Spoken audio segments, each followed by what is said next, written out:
Everyone, welcome to SCube TV. I am your host Rajni, and today on the program again, I have with me a very special guest. She's back with us on our channel, on our show. Her name is Dr. Priyanka Sharma. She is a physiotherapist, and today on the program, she is going to speak with us about physiotherapy for kids. So let's welcome her to SQ TV and speak with her more about physiotherapy for kids and how is physiotherapy useful and helpful for kids. Hi, Dr. Priyanka Sharma. Welcome to SQ TV once again. Thank you, Rajni. Thank you. Thank you very much for giving me opportunity to third or four times. Yes, four times to speak of pediatric physiotherapy. Okay. Sure. Thank you so much for taking your time out and coming to the channel and speaking with us. And it's always a pleasure having you on the show. Firstly, और उसके बाद जब भी आप आते हो, आप इतनी अच्छी तरीके से हमें बातें बताते हो, इतनी बढ़िया बढ़िया तरीके से चीजें एक्सप्लेन करते हो, इतनी छोटी छोटी डिटेल्स को ध्यान में रखते हुए बहुत छोटी सी चीज को भी बहुत ब्रॉड वे में और बहुत माइन्यूट वे में आप एक्सप्लेन करते हो, जो कि हमारे दर्शकों के लिए बहुत ज्यादा फायदेमंद होता है. तो उसके लिए बहुत बहुत थैंक यू. और अब बिना टाइम वेस्ट किए शुरू करते हैं हम आज का प्रोग्राम. जैसे कि मैंने बताया कि आज हम बात करने वाले हैं बच्चों में किस तरीके से फिजियोथेरेपी जो है वो हेल्पफुल हो सकती है और यूजफुल हो सकती है. हम उस बारे में आज बात करने वाले हैं. तो जी हाँ, तो ऐसे हम लोग बता सकते हैं कि बच्चों में भी फिजियोथेरेपिस्ट होते हैं. जैसे सब सोचते हैं कि हाँ, बच्चों के लिए तो फिजियोथेरेपिस्ट नहीं है, ऐसा बिल्कुल नहीं है. किसी किसी बच्चों में हम लोग देखते हैं कि उन लोगों को कुछ प्रॉब्लम होती है. कुछ प्रॉब्लम होती है इन सेंस को जल्द से जल्द मतलब उठ नहीं सकते या बैठ नहीं सकते, जिसको हम लोग नॉर्मल लैंग्वेज में बोलते हैं कि बच्चा अभी तक खड़ा नहीं हुआ. हम लोगों के कुछ माइलस्टोन होते हैं. जैसे जब भी बच्चे जन्म लेते हैं तो उसके बाद कुछ माइलस्टोन होते हैं जो क्रॉस करके वो खड़े होना सीखते हैं. जैसे हम लोग माइलस्टोन अगर बोला जाए तो हम लोग अगर कोई रोड क्रॉस कर रहे हैं तो वो कितने किलोमीटर हम लोग जा रहे हैं वो माइलस्टोन शो करता है. तो ठीक वैसे ही अगर कोई बच्चा जन्म ले रहा है तो उसके भी कुछ माइलस्टोन है. जैसे 3 मंथ में बच्चा क्या करेगा, 6 मंथ में क्या करेगा, 9 मंथ में क्या करेगा एंड आफ्टर 12 मंथ में क्या करेगा. तो आफ्टर दैट 12 मंथ के बाद ही या 18 मंथ में ही हम बच्चे को देख सकते हैं कि वो इंडिपेंडेंटली वॉक कर रहा है विदाउट एनी सपोर्ट. तो ये तो हम लोग 3 मंथ में नहीं देख पाते हैं, 6 मंथ में नहीं देख पाते हैं. तो 3 मंथ में पहले बच्चा क्या करता है, मैं पहले आपको एक्सप्लेन करूंगी, उसके बाद मैं बताऊंगी फिजियोथेरेपी बच्चे के केसेस में कैसे हेल्प करती है. जैसे अगर एक बच्चा जन्म ले रहा है, सभी के घर में बच्चे हैं, तो हम लोग देख सकते हैं कि 3 मंथ्स में वो आपके पास बैठता नहीं है आके, वो जस्ट अपना हेड अप करता है. मीन्स उसका नेक कंट्रोल आता है. अगर आप बच्चे को पलट के सुला रहे हो तो बच्चा मुंह उठा के देखेगा आपको या अपनी मम्मा को देखेगा और सोशल एक्टिविटी के साथ वो कोप अप करेगा. जैसे वो स्माइल करेगा, मम्मा को पहचानेगा धीरे धीरे. तो इसको बोलते हैं हम लोग सोशल एक्टिविटी के साथ बच्चा कोप अप कर रहा है. जन्मने के साथ साथ बच्चा स्माइल नहीं करता है, बच्चे अपने मम्मी को नहीं पहचानते हैं, या बच्चा अपना सर ऊपर नहीं करता है या एक्टिविटी नहीं करता है. आप देख सकते हैं जब बच्चा जन्म लेता है तो वो बिल्कुल स्टैटिक रहता है, वो मूवमेंट नहीं करता है. लेकिन आफ्टर 3 मंथ होने के बाद वो सर उठाता है, थोड़ा सा एक्टिविटी करता है, मम्मी के पास जाने की कोशिश करता है. वैसे ही हम लोग अगर 6 मंथ में देखेंगे तो बच्चा बैठ पाता है, धीरे धीरे बैठ पाता है. 9 मंथ में देखेंगे तो वो इंडिपेंडेंटली बैठ पाता है, धीरे धीरे खड़े होना सीखता है. 12 मंथ में देखेंगे, 12 मंथ में देखेंगे तो वो कुछ पकड़ के खड़े हो सकता है. एंड आफ्टर 18 मंथ वो एकदम चल पाता है. तो ये जो मैं आपको डिलेड स्टोन या माइल्ड स्टोन मैंने जो आपको एक्सप्लेन किया, ये इसी वजह से किया कि अब अगर इसमें कुछ प्रॉब्लम होती है तो वो बच्चा क्या करेगा. जैसे अगर मैंने आपको बोला कि 3 मंथ में वो अपने नेक कंट्रोल कर रहा है, अगर कुछ बच्चे अगर 3 मंथ में नेक कंट्रोल नहीं करते हैं या 6 मंथ में नेक कंट्रोल नहीं करते हैं, तब हम लोग फिजियोथेरेपी करते हैं. कुछ मदर्स अगर वो मतलब एडुकेटेड होती है या वो मतलब सोशल एक्टिविटी के साथ इन्वॉल्व रहती है तो उनको तो पता रहता है कि हाँ मेरे बच्चे को जरूर कुछ प्रॉब्लम हो रहा है जिसकी वजह से वो नहीं कर पा रहा है. लेकिन कुछ मदर्स करती है कि नहीं, मेरे बच्चे को कुछ प्रॉब्लम तो नहीं हो गया तो मैं उसको झाड़ फुकाने के लिए लेके जाऊं, मैं उसको मंदिर मस्जिद में लेके जाऊं. मैं ये नहीं बोलूंगी कि भगवान नहीं है, बिल्कुल है, लेकिन कुछ एक्टिविटीज के साथ आपको कोप अप करना पड़ेगा, एडवांस होना पड़ेगा. तो ये देखिए, ये मैं आपके चैनल के थ्रू भी बोल रही हूँ और मैं सभी पेशेंट लोग को भी बोलती हूँ और मदर लोग को भी बोलती हूँ कि अगर आपको आपके बच्चे में कोई भी प्रॉब्लम हो तो आप मंदिर में ना ले जाके, ओके आपने मंदिर भी लेके गए, आप डॉक्टर के पास भी लेके जाओ। ये आपके लिए बहुत हेल्पफुल रहेगा क्योंकि डॉक्टर ही आपको गाइड करेगा। ठीक है, जी। तो अगर आप 3 मंथ या 6 मंथ में देख रहे हो कि आपकी नेक कंट्रोल नहीं आ रही है, तब हम लोग बच्चे को क्या करेंगे, तो उसको नेक कंट्रोल सिखाएंगे धीरे धीरे करके। अब उसको बैठना नहीं आ रहा है तो उसको धीरे धीरे करके बैठना सिखाएंगे। वॉकिंग नहीं आ रही है तो उसको वॉकिंग सिखाएंगे। ऐसे ही बहुत सारे केसेस है बच्चे में बहुत सारे केसेस है। जैसे ये डिलेड माइलस्टोन मैंने एक्सप्लेन किया, इसको हम लोग डिलेड माइलस्टोन बोलते हैं क्योंकि वो बच्चा जी। माइलस्टोन में कवर नहीं कर रहा है, वो 6 मंथ में बैठ नहीं पा रहा है या 12 मंथ में वो खड़ा नहीं हो पा रहा है। तो उसको खड़ा होना कैसे सिखाएंगे, उसकी एक एक मसल को हम लोग स्टिमुलेट करेंगे, मसल की जी। एक्सरसाइज बताएंगे। वो मसल की एक्सरसाइज से ही वो धीरे धीरे करके खड़ी हो सकेगी। खड़ी होने के बाद ही उसका एक्टिविटी, उसकी डेली एक्टिविटी स्टार्ट होगी। जैसे ये जी। सब केसेस हम लोग बहुत देखते हैं। जैसे आपके भी घर के पास में अगर कोई बच्चा है या आपके रिलेटिव में है तो वो लोग बोलते हैं कि नहीं मेरा बच्चा अभी तक खड़ा नहीं होना सीखा, ये क्या प्रॉब्लम है, क्या नहीं है। तो इसमें डरने की कोई बात नहीं है। आप अपने नियर कोई फिजियोथेरेपी हो तो उनके पास जाइए, या मैं अभी जो वीडियो आपके साथ बना रही हूँ या मैं बता रही हूँ उसमें आप फॉलो कीजिए, तो देखिए ये प्रॉब्लम भी चली जाएगी। आपको क्या ओके। करना है, अगर आपकी 3 मंथ में आपका बेबी नेक कंट्रोल नहीं आया है तो आप उसको प्रोन लाइन में सुला करके उसके नेक में धीरे स्टिमुलेट कीजिए। इसका मतलब ये नहीं है कि आप उसको रब कीजिए, आप उसको स्मूथली स्टिमुलेट कीजिए। करने के बाद उसके सामने कुछ भी मतलब टॉयज रखिए, colourful toys. Babies colourful toys के ऊपर बहुत अट्रैक्ट होती है। रेड हुआ, ग्रीन हुआ, डार्क कलर हुआ टॉयज रखिए, तो वो धीरे धीरे उसकी नेक कंट्रोल आएगी। और ये जी। मम्मा को करने पड़ेगी क्योंकि बोलते हैं ना कि माँ सबसे बड़ी टीचर होती है। हम लोग जी। अगर किसी टीचर को भी देखने जाते हैं तो हम लोग फर्स्ट मदर को टीच करते हैं कि मदर बिल्कुल। कैसे अपने बच्चे के साथ ट्रेवल करेंगे। तो ये बहुत इंपॉर्टेंट है कि अगर आपके बच्चे में नेक कंट्रोल नहीं आ रही है तो आप बच्चे को प्रून लाइन पे सुला के उसको बुलाइए, उससे बात कीजिए, उसके जी। नेक में स्टिमुलेट कीजिए, या उसको ऐसा टॉयज दीजिए जिसमें साउंड आता हो। ये सब कीजिए। उसको क्या कराना है, उसको धीरे धीरे करके बैठाना है, बैठा के उससे एक्टिविटी करवानी है, उससे बात करनी है। मदर जितनी अपने बच्चे के साथ खुल के बात करेगी, जितना उसके साथ टाइम स्पेंड करेगी, वो बच्चा उतना ही इम्प्रूव होगा सब एक्टिविटीज में, मोटर स्किल्स जी। में। जैसे हम लोग बोलते हैं मोटर स्किल्स जैसे वो बच्चा एक्टिविटी होगा, एक्टिविटी में इन्वॉल्व होगा। उसको गाना अच्छा लगेगा, उसको मूवी देखना अच्छा लगेगा, उसको टीवी देखना अच्छा लगेगा। ऐसे हम लोग देख भी पाते हैं कि जिसके मदर एंड पेरेंट्स दोनों ही अगर जॉब करते हैं तो वो बच्चा बहुत ही साउंड मीन्स वो बहुत ही दबा टाइप का होता है, बिकॉज उसको वो एम्प्लॉयमेंट नहीं मिलता है। तो इसीलिए हम लोग बोलते हैं कि अगर पेरेंट्स अगर जॉब भी करते हो तो उसको अपना पूरा टाइम अपने बच्चे के साथ इन्वॉल्व करना ही पड़ेगा, अदरवाइज उसकी एक्टिविटी एकदम दब जाएगी। फिर उसको इम्प्रूव करने के लिए फिर उनको बहुत मेहनत करना पड़ेगा, फिजियोथेरेपी के पास जाना पड़ेगा, डॉक्टर के पास जाना पड़ेगा। ये सब ओके। हुई माइलस्टोन की एक्टिविटी। अगर कुछ बच्चे को हम लोग देखते हैं कि जैसे किसी किसी बच्चे के हील में प्रॉब्लम होती है, कोऑर्डिनेशन में प्रॉब्लम होती है, कोऑर्डिनेशन में प्रॉब्लम होती है, ये हम लोग 6 से 12 साल के बच्चे में बहुत देखते हैं कि जिसको हम लोग बोलते हैं डेवलपमेंटल कोऑर्डिनेशन डिसऑर्डर। जैसे अगर कोई बच्चा ठीक से चल नहीं पा रहा है या लिख नहीं पा रहा है या स्टेयर अप एंड डाउन नहीं कर पा रहा है, खेल नहीं पा रहा है, स्पोर्ट्स एक्टिविटी, बच्चे के स्पोर्ट्स एक्टिविटी में इन्वॉल्व करना ही पड़ेगा। ये नहीं कि कोई पेरेंट्स होते हैं ना कि नहीं मेरा बच्चा तो डॉक्टर या इंजीनियर बनेगा तो मैं उसको छोटे से ही पढ़ाना स्टार्ट कर दूंगी, तो ये बिल्कुल गलत बात है।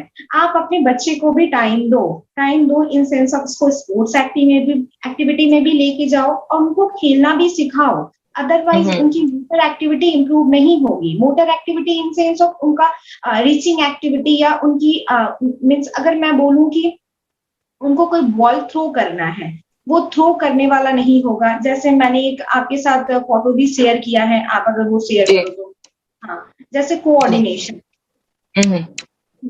तो वहां पे क्या दिखा रहे कि एक बच्चा बॉल को थ्रो कर रहा है, तो किसी किसी बच्चे में ऐसा प्रॉब्लम होता है कि वो बॉल थ्रो नहीं कर पाता है या कैच नहीं कर पाता है। तो ये 6 से 12 साल के बच्चे में बहुत देखा जाता है। इसमें क्या होता है, बच्चा अपनी एक्टिविटी नहीं कर पाता है, बच्चा लिखने में जो प्रॉब्लम होता है, जैसे मैंने और एक फोटो शेयर किया है GH, ये सब लिखने में उसको प्रॉब्लम होता है। वो बहुत मायूस बैठा रहता है बिकॉज ऑफ फैमिली का कोई उसके साथ खेलता नहीं है या फिर मोटर एक्टिविटी नहीं होता है जिसकी वजह से, प्लस वो स्टेयर अप एक्टिविटी नहीं कर पाता है, तो इसको हम लोग डेवलपमेंटल कोऑर्डिनेशन डिसऑर्डर बोल पाएंगे। तो इसके लिए भी फिजियोथेरेपी बहुत काम करती है। फिजियोथेरेपी इसके लिए क्यों काम करती है कि वो उसको इम्प्रूवमेंट करती है, उसकी मोटर एक्टिविटी को इम्प्रूवमेंट करती है। मोटर एक्टिविटी को इम्प्रूव करना मतलब उसको मीन्स उसको रीचिंग एक्टिविटी सिखाती है, उसकी कोऑर्डिनेशन बढ़ाती है, उसको मूवमेंट सिखाती है कि उसके लिए कौन सा मूवमेंट इंपॉर्टेंट है। अगर बोला जाए कि बच्चे के लिए फिजियोथेरेपी उसकी माँ बहुत ज्यादा जरूर मीन्स इंपॉर्टेंट रोल प्ले करती है। हम लोग एक रास्ता दिखाते हैं बस बच्चे के लिए, चलना उसकी माँ को और बच्चे को होता है। तो मैं बोलूंगी मदर को बहुत काम करना पड़ेगा। अगर किसी भी बच्चे को ऐसा अगर प्रॉब्लम है तो मदर को उसके लिए बहुत काम करना पड़ेगा। जैसा मैं आपको बोल रही हूँ, अगर कोई मदर देख रही है तो ये एक्टिविटी उनको करवाना पड़ेगा घर पे बार बार ही। मैं एक बार बोलूंगी जाके, या मैं कोई अगर बच्चे को विजिट भी करती हूँ या कोई बच्चा मेरे क्लिनिक में भी आता है तो मैं मदर को भी यही बोलती हूँ कि आपका बच्चा मेरे सामने एक बार आ रहा है, मैं उसको एक्टिविटी फिजियोथेरेपी एक बार दिखा रही हूँ, बट आपको उसको दिन में 6 से 7 बार तक करवाना है। वो एक्टिविटी क्या है? जिम्नासियम बॉल की एक्टिविटी करवानी है, बॉल की एक्टिविटी, नॉर्मल स्विस बॉल की एक्टिविटी करवानी है, उसको रीचिंग एक्टिविटी करवानी है, उसको फिर stair up and down activity करवानी है, उसको कलर पुट अप करवाना है, जैसे ड्राइंग करना होता है। बच्चे को जिस चीज में इंटरेस्ट हो वो चीज उसके साथ करना है, उसको डिप्रेस्ड नहीं होने देना है। इसको हम लोग बोलते हैं डेवलपमेंटल कोऑर्डिनेशन डिसऑर्डर, कि बच्चा अपने में ही खो जाता है, उसको कोऑर्डिनेशन नहीं मिलता है बिल्कुल, जिसके वजह से वो प्रॉब्लम होता है। हाँ, कुछ कुछ बच्चे ऑटिज्म जैसे हम लोग बोल सकते हैं, कुछ कुछ बच्चे ये बच्चे ना तो ये खुल के बोल पाएंगे ना तो ये कुछ कर पाएंगे। ये ऑटिज्म में यही प्रॉब्लम होता है, ये एक डिसऑर्डर होता है। तो ये सब केसेस में हम लोग बोल सकते हैं कि बच्चे अपनी डेली एक्टिविटी की काम नहीं कर पाते हैं इन केस ऑफ ऑटिज्म। तो हम लोग उनकी डेली एक्टिविटी की काम सिखाते हैं। डेली एक्टिविटी की काम सिखाना जैसे ब्रशिंग करना, फिर ड्रेसिंग करना, फिर या फिर ड्रिंक करना, पानी पीना हाथ से, रेगुलर एक्टिविटीज। एडियल एक्टिविटीज है वो सब सिखाते हैं। तो ये केसेस में फिजियोथेरेपी बहुत काम करती है। अगर हम लोग ये ऑटिज्म रहा, अगर हम लोग नॉर्मल कोई पेशेंट को देखते हैं या बच्चे को देखते हैं, जैसे आपके भी नजर में अगर कोई बच्चे आते हो तो देखते हो कि आप एक पाँव में बच्चे टो में चल रहे हैं, मीन्स वो टो पे खड़े होके चल रहे हैं, वो हील्स टाइप नहीं कर रहे हैं, हील पे वो जी हाँ, जैसे कि हमारे पास अभी एक इमेज भी है जो मैं चाहूंगी कि हमारी टीम जो है वो हमारी ऑडियंसेस को दिखाए, जहां पर एक बच्ची जो है वो टो पे नहीं चल रही है बल्कि हील पे चल रही है। Am I right? No toe पे चल रही है, टो पे चल रही है, हील पे नहीं चल रही है। Okay, I am sorry. Okay, तो ये जो इमेज है ये हमारी टीम अगर हमारी ऑडियंसेस को दिखाएं तो इससे ज्यादा क्लियर होगा कि हम किस चीज के बारे में बात कर रहे हैं। जी हाँ डॉक्टर, बताइए। हाँ, तो ये सब केसेस में बच्चे की आईक्यू में कुछ प्रॉब्लम नहीं होती, ये कोई डेफिशिएंसी या कुछ प्रॉब्लम नहीं होती, ये टीए टाइटनेस की वजह से होती है। इसमें बच्चे की आईक्यू बहुत अच्छी रहती है, बच्चा सभी एक्टिविटी कर पाता है, अपने से खाना पीना सब एक्टिविटी। लेकिन बच्चे को क्या प्रॉब्लम होती है कि उसकी टीए टाइटनेस रहती है, जिसकी वजह से वो टो पे चलती है, हील पे नहीं। ये नॉर्मल एक्टिविटी जैसे वो फुल फुट नहीं रखती है। तो ये सब के लिए हम लोग एक्सरसाइज करवाते हैं। जैसा मैंने आपको एक एक्सरसाइज शो भी किया है, वो प्लीज शो कीजिए आप। जी, मैं चाहूंगी कि वो इमेज जो है वो शो करी जाए। जी डॉक्टर, आप बताइए। हाँ, तो उसमें क्या रहता है, हम लोग बोलते हैं, मदर को बोलते हैं कि आप बच्चे के पाँव को सीधे करके रखिए। सीधे करके रखने, अगर ये बच्चा का पाँव है तो पाँव को सीधे करके रखिए। आप पाँव के ऊपर वाले फोर्स कीजिएगा और पाँव के पत्ते को ऐसे सामने की तरफ टानिएगा। टान करके 10 सेकेंड काउंट करना है। 10 सेकेंड काउंट करना है इंस्टेड ऑफ 1001 करके। 1000 मैं बोल रही हूँ क्योंकि ये कंटेन कर रहा है 1 सेकेंड को। घड़ी देख के तो एक्सरसाइज करवाना पॉसिबल नहीं होता है। तो मैं पेशेंट लोग को बोलती हूँ, आप पाँव लंबा करके बच्चे के फूट को अपने तरफ टानिएगा, मीन्स बच्चे की तरफ टानिएगा। 1001, 1002 करके 10 तक काउंट करना है। इसको रिपीटेशन करना है 10 टाइम्स, 3 सेशन और 4 सेशंस अ डे। इससे क्या ओके। रहती है, वो टीए टाइटनेस जो रहती है वो कम हो जाती है, जिसमें बच्चे बहुत अच्छा इंप्रूवमेंट होता है।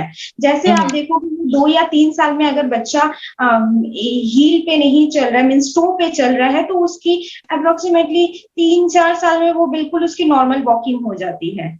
और भी बहुत सारी एक्सरसाइजेस है, जैसे बच्चे को बोलना है कि आप आईने मिरर देख के एक्सरसाइज करो, मिरर देख के आप रैंप वॉकिंग करो, कि आपको वॉकिंग करनी है, एकदम अच्छे से वॉकिंग करना है। तो ये क्या रहता है, बच्चे को भी मजा आता है और उसको फीडबैक भी लगता है कि हाँ मेरे को आईने देख के, जैसे होते हैं ना कोई कोई बच्चे को जी। बहुत अच्छा कि उसको मिरर फीडबैक आता है, तो इससे भी वो बहुत इंप्रूवमेंट हो जाता है। ये सब केसेस में फिजियोथेरेपी बहुत अच्छी काम करती है, जिसके लिए मैं सभी पेशेंट लोग को भी बोलना चाहूंगी और ऑडियंस लोग को भी बोलना चाहूंगी, अगर ऐसा कोई भी प्रॉब्लम होता है तो आप प्लीज अवॉइड मत कीजिए कि हाँ वो जी। बच्चे है, बड़े होने के बाद अपने आप ठीक हो जाएगी, ऐसा लेकिन नहीं होता है। मैंने ऐसा भी बहुत सारा केसेस देखा है कि 6 और 7 ईयर्स में आके बच्चे बोलते हैं कि उसके टीए टाइटनेस है, मदर बोलती है कि छोटे में मैंने अपने फैमिली को बोला था, उन्होंने बोला था कि ऐसा होता है, इसीलिए हम लोगों ने अवॉइड कर दिया। तो प्लीज आप बच्चे के केसेस में ये सब अवॉइड मत कीजिएगा, इससे आपको इन फ्यूचर बहुत ज्यादा प्रॉब्लम होगी। और कोई कोई ओके। केसेस में होता है बच्चे जैसे चल नहीं पा रहे हैं, चल रहे हैं तो उनकी दोनों लेग आपस में जुड़ जा रही है, या फिर वो प्रॉपरली वॉक नहीं कर पा रहे हैं, तो जी। उसमें क्या करना पड़ता है कि बच्चे को उठक बैठक करवाना पड़ता है कि इसके पाँव में जोर आए, उसके पाँव में जोर आने पे ही उसका मसल एक्टिविटी इंप्रूव होगा, इंप्रूव होने पे ही उसकी वॉकिंग एक्टिविटी इंप्रूव होगी। प्लस उसको stair up and down activity सिखाना पड़ता है, बच्चे के साथ खेलना पड़ता है। फिजियोथेरेपी मतलब बच्चे के केस में बच्चे को एकदम, मतलब ऐसा भी होता है कि हम मैं एक बच्चे को देखने जा रही हूँ तो उस दिन उसका मूड नहीं है एक्सरसाइज करने का, हम लोग जी। बड़े तो बोल सकते हैं कि हाँ आपको एक्सरसाइज करना ही पड़ेगा, लेकिन बच्चे को नहीं बोल सकते, तो उसको मतलब प्ले एक्टिविटीज में उसको फिजियोथेरेपी करवाना पड़ता है। ये मैं जी। सभी मदर लोग को भी बोलती हूँ कि मैं एक एक्सरसाइज दिखा रही हूँ तो आप उसको 10 टाइम्स ही कराओ, लेकिन प्ले एक्टिविटी में कराओ। और एक बात, अगर आप फिजियोथेरेपी करवा रहे हो कोई बच्चे को और बच्चा बहुत रो रहा है, तो उस टाइम उसकी फिजियोथेरेपी बिल्कुल नहीं होती, क्योंकि ऑटोमेटिकली वो बच्चा एकदम स्टीप हो चुका है, उसकी मसल स्टीप हो चुकी है। जैसे हम लोग देखते हैं कि कोई भी अगर कोई भी बच्चा रोता है या कुछ होता है तो उसकी पूरी मसल स्टीप हो जाती है, वो टाइट कर लेता है अपनी बॉडी को, तो उस समय फिजियोथेरेपी बिल्कुल नहीं होगी। ये सब केसेस में हम लोग बोल सकते हैं कि बच्चे के लिए फिजियोथेरेपी बहुत जरूरी होता है। Okay, okay. बहुत अच्छे तरह से आपने एक्सप्लेन किया डॉक्टर प्रियंका। बहुत ही बेहतरीन तरीके से इतनी माइन्यूट डिटेल्स आपने एक्सप्लेन करी, तो बहुत-बहुत शुक्रिया उसके लिए। और जिस तरह से आपने सारी चीज़ें बताई, लगभग आपने काफ़ी सारी चीज़ें जो हैं वो पेरेंट्स को क्लियर कर दी हैं कि किस तरीके से फिज़ियोथेरेपी जो है वो बच्चों में मदद कर सकता है, और किस तरीके से फिज़ियोथेरेपी जो है वो लेना बचपन में बहुत ज़्यादा यूज़फुल हो सकता है, अगर वो टाइम पर अपने बच्चों की चीज़ों को इग्नोर ना करे, अवॉइड ना करे और लापरवाही ना करे तो। ये आपने बहुत अच्छा बताया। और मैं बोलना जी। चाहूंगी, स्पेसिफिक कुछ केसेस है जो मैंने मेंशन नहीं किया, जिसमें जी। बहुत ही जरूरी होती है फिजियोथेरेपी। जैसे सीपी चाइल्ड में, CP child cerebral palsy child, ये इसको हम लोग स्पेसिफिक स्पेशल चाइल्ड बोलते हैं। Special child in sense of इसकी ब्रेन की डेवलपमेंट प्रॉपरली नहीं होती है। ये सब केसेस हम लोग अप्रोक्सीमेटली आप 2 या 3 केसेस देख पाओगे, या आपको मतलब आप देख पाओगे, ऐसे कुछ केसेस होते हैं या स्पेशल बच्चे होते हैं जो ठीक से बोल नहीं पाते हैं, चल नहीं पाते हैं। तो वो सब केसेस में मैं पेरेंट्स को बोलना चाहूंगी कि आप अपने बच्चे को छोड़िएगा मत वो सब केसेस में, क्योंकि हम लोगों ने बहुत ऐसा केसेस देखा है जो बहुत तकलीफ देता है कि पेरेंट्स खुद नहीं चाहते हैं कि उनके बच्चे और सरवाइव करें। ये बहुत पैथेटिक है बोलते हुए भी, लेकिन फिर भी मैं सभी ऑडियंस को बोलना चाहूंगी कि अगर ऐसी केसेस या आपके ऐसे बच्चे हैं तो आप प्लीज उनको छोड़िए मत, उनको अच्छे से एक्सरसाइज करवाइए, और कुछ भी प्रॉब्लम हो या कुछ भी हो तो आप प्लीज मेरे से कांटेक्ट कीजिए। ये सब केसेस में क्या होता है कि बच्चा खुद चल नहीं पाता है, खुद बोल नहीं पाता है, बोल भी पाता है तो वो चल नहीं पाता है, वो अपनी डेली एक्टिविटी की काम नहीं कर पाता है, जैसे जी। अपना बाथरूम करना, ब्रश करना, कुछ भी ड्रेसिंग करना, कुछ भी वो नहीं कर पाता है। तो ये सब केसेस के लिए फिजियोथेरेपी बहुत इंपॉर्टेंट रहती है। तो ये सब केसेस में मैं बोलूंगी कि पेरेंट्स को एकदम स्ट्रांगली डील करना पड़ेगा। अगर आपके बच्चे अगर ऐसे हैं तो आप प्लीज उसको छोड़ना मत। आपके नियर में अगर फिजियोथेरेपिस्ट है तो आप उनके पास जाइए, जाके उनका अच्छे से इलाज करवाइए, क्योंकि वो ओके, भगवान की देन होते हैं, उन लोगों को नहीं छोड़ना चाहिए। वो भी एक बिल्कुल। बच्चे हैं, और आप अगर उनका इम्प्रूवमेंट करते हो, ऐसा भी मैंने बहुत देखा है कि सीपी चाइल्ड कुछ कुछ जगह में नौकरी कर रहे हैं या जॉब कर रहे हैं, तो because of her mother and her parents, कि वो हम्म, उनको इस दौर पे लेके आए हैं, इस कंडीशन पे लेके आए कि वो जॉब कर पा रहे हैं। तो बिल्कुल। ये इसके लिए आप अपने नियर फिजियोथेरेपिस्ट के पास जाइए। और कोई हम्म, झाड़ फूक, ये सब केसेस में झाड़ फूक भी आप करवा रहे हो तो ठीक है, वो आपके मन के संतुष्टि के लिए है, लेकिन आपको फिजियोथेरेपी भी करवाना पड़ेगा, अदरवाइज आपका बच्चा कभी उठ या बैठ नहीं पाएगा। Okay, okay. डॉक्टर प्रियंका, लेकिन इसके साथ ना मेरा आपसे बहुत इम्पोर्टेंट सवाल है, वो ये है कि जब हमको ऐसा लगे कि अब बच्चे को फिजियोथेरेपी की अब नीड है या फिजियोथेरेपी की ज़रूरत है, तो क्या हम एक नॉर्मल फिजियोथेरेपिस्ट के पास जा सकते हैं या फिर हमें एक पीडियाट्रिक फिजियोथेरेपिस्ट के पास जाना चाहिए? और क्या इन दोनों में कोई डिफरेंस है? या हाँ, जो नॉर्मल जी, जो देखिए नॉर्मल ये, फिजियोथेरेपिस्ट हैं वो बच्चों को भी ट्रीट कर सकते हैं? हाँ बिल्कुल बिल्कुल, ये देखिए, ये मैं सभी पेशेंट लोग को बोलती हूँ कि फिजियोथेरेपिस्ट में भी डिप्लोमा होते हैं, बैचलर होते हैं, मास्टर्स होते हैं, तो ये हुँ, हुँ। आपको आइडेंटिफाई करना पड़ेगा। जैसे मैं बैचलर हूँ और मास्टर्स हूँ न्यूरो में, अब ये मेरा हुँ, परचेसिंग चल रहा है, तो फिर हुँ, हुँ। मैं न्यूरो में हूँ, तो मैं पीडियाट्रिक पेशेंट्स देख सकती हूँ, ऑफ कोर्स, जी, because I am in my masters. अगर आप तो फिर ऐसा, जैसे मैं न्यूरो में हूँ तो कोई पेडियाट्रिक में भी है, कोई कार्डियक में भी है, तो इसका ये ओके। मतलब नहीं है कि मैं पीडियाट्रिक नहीं देख पाऊंगी, मैं भी देख पाऊंगी, लेकिन आपको ये आइडेंटिफाई करना पड़ेगा, आपको ये समझना पड़ेगा, अगर आपके नियर में कोई मास्टर्स न्यूरो पीडियाट्रिक फिजियोथेरेपिस्ट नहीं है, स्पेसिफिकली पीडिया फिजियोथेरेपी नहीं है, तो आप हुँ, हुँ। नॉर्मल बैचलर फिजियोथेरेपी से भी दिखा सकते हो। ये कोई हुँ, हुँ। ये इशू नहीं है, बस वो ये होना चाहिए, क्वालिफाई होना चाहिए, ओके, क्वालिफाई होना। हाँ, क्योंकि बैचलर में भी हम लोगों ने बहुत सारे पीडियाट्रिक केसेस देखे थे। जी, ये तो नॉलेज गेन के ऊपर होता है कि आप ओके, नॉलेज कितना गेन कर पा रहे हो। ओके, ओके, ठीक है। तो डॉक्टर प्रियंका, इसके साथ मेरा एक और सवाल आपसे ये है कि बच्चों में क्या कोई ऐसी स्पेशल प्रॉब्लम रहती है या कोई ऐसी कोई स्पेशल डिज़ीज़ रहती है, जिसकी वजह से उनको फिजियोथेरेपिस्ट के पास ज़रूर जाना चाहिए या फिर उनको ज़रूर दिखाना चाहिए एक फिजियोथेरेपिस्ट को? हाँ, जैसे मैं बोल पाऊंगी, जैसे बच्चे कुछ कुछ बच्चे में टॉर्टिकोलिस होती है कि उसके एक नेक में बहुत स्टीफनेस रहती है, जिसकी वजह से वो एक साइड टर्न करके रखता है। तो हुँ, ये हुँ। सब केसेस अगर बच्चे को, मदर को लगे कि हाँ मेरा बच्चा बस एक ही साइड देख रहा है, उस साइड टर्न नहीं कर रहा है, तो उस केसेस में आपको फिजियोथेरेपिस्ट के पास जाना चाहिए। मदर लोग को मैं ऑफकोर्स बोलूंगी आपके चैनल के थ्रू के, अगर आपको ऐसा लग रहा है कि आपका बच्चा बस एक साइड टर्न करके है, राइट और लेफ्ट, कोई भी साइड टर्न करके है, दूसरे साइड टर्न वो नहीं कर रहा है, या आप अगर उसको फोर्सफुली टर्न करा रहे हो तो वो चिल्ला रहा है या रो रहा है, बच्चा बच्चा तो खुद ओके। बोल, ये आपको समझना पड़ेगा। तब आपको एक फिजियोथेरेपिस्ट के पास जाना पड़ेगा। सेकंड हुँ, है, हुँ। जो मैंने आपको एक्सप्लेन किया कि बच्चा जब हील पे नहीं चल रहा है, टो पे चल रहा है, मीन्स उसका ओके। फूट ठीक नहीं है, ऐसा है, तब हुँ, आपको हुँ। एक फिजियोथेरेपिस्ट के पास जाना पड़ेगा।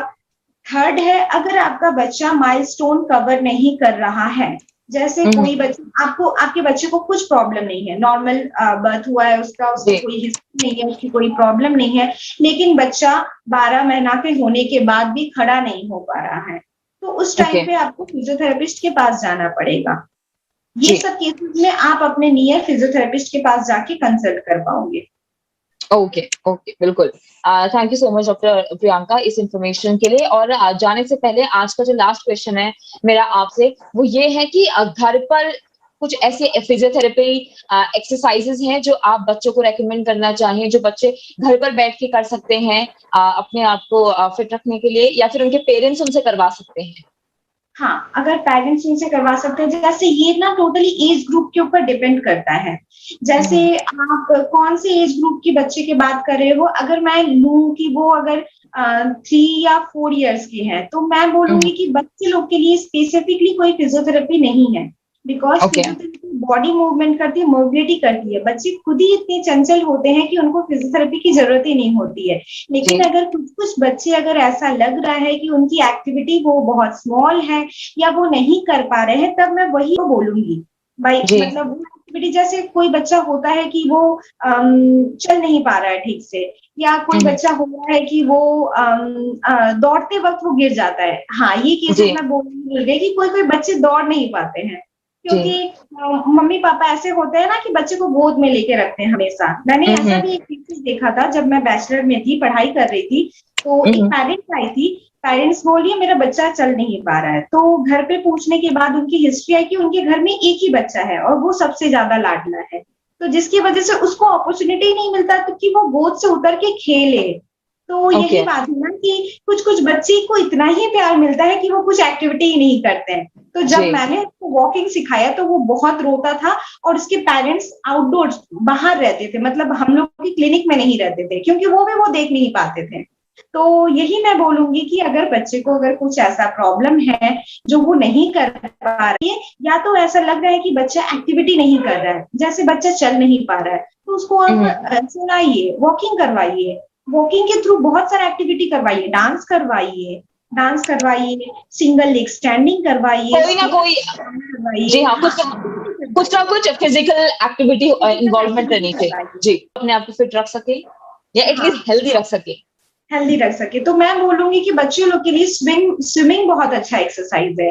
तो अगर कोई छोटा बच्चा है या 7 या 8 इयर्स का है, तो मदर्स को ऑफकोर्स बोलूंगी कि स्विमिंग कराइए, स्विमिंग एंड जॉगिंग करवाइए बच्चे को। मतलब वो खेलने वाला एक्टिविटीज, जैसे हम लोग बोलते हैं ना कि दौड़ने वाला, वो जी खिलाइए, कुछ भी एक्टिविटी जिसमें दौड़ हो, जैसे फिर स्विमिंग करवाइए। स्विमिंग बहुत अच्छी एक्सरसाइज होती है बच्चों के लिए, उसकी मीन्स ग्रोथ बहुत अच्छी होती है, बच्चों की ग्रोथ बहुत अच्छी होती है। प्लीज जी। जंपिंग एक्टिविटीज, वो एक्टिविटी भी, जंपिंग एक्टिविटी भी करवाइए, उससे भी बच्चों की ग्रोथ बहुत अच्छी होती है, प्लस न्यूट्रिशन। Okay okay. और ये सारी एक्टिविटीज जो है जो आपने बताई, ये काफी ज्यादा इंजॉयमेंट भी देती हैं और काफी इंसान को फिट भी बहुत ज्यादा रखती हैं। जी, thank you so much doctor Priyanka, एक बार फिर से हमारे शो पर आने के लिए, हमारे चैनल पर आने के लिए, हमसे बात करने के लिए और इतनी यूजफुल इंफॉर्मेशन हमारी ऑडियंस से शेयर करने के लिए। बहुत बहुत शुक्रिया अपना टाइम देने के लिए और इतनी खास बातें हमें बताने के लिए। और मैं दर्शकों से कहना चाहूंगी कि अगला एपिसोड जो है दोस्तों हम जरूर लेकर आएंगे, और हम अगले एपिसोड में डॉक्टर प्रियंका से बात करने वाले हैं कि कैसे जो कोविड के बाद, कोरोना के बाद जब बॉडी रिकवर हो रही है, तो कैसे उसमें स्ट्रेंथनिंग लाएं और कैसे अपनी बॉडी को स्ट्रेंथन करें after Covid, after your Covid recovery. तो उसके लिए आपको थोड़ा इंतजार करना पड़ेगा, लेकिन अभी के लिए इजाजत दीजिए और आप सभी देखते रहिए एस क्यूब टीवी।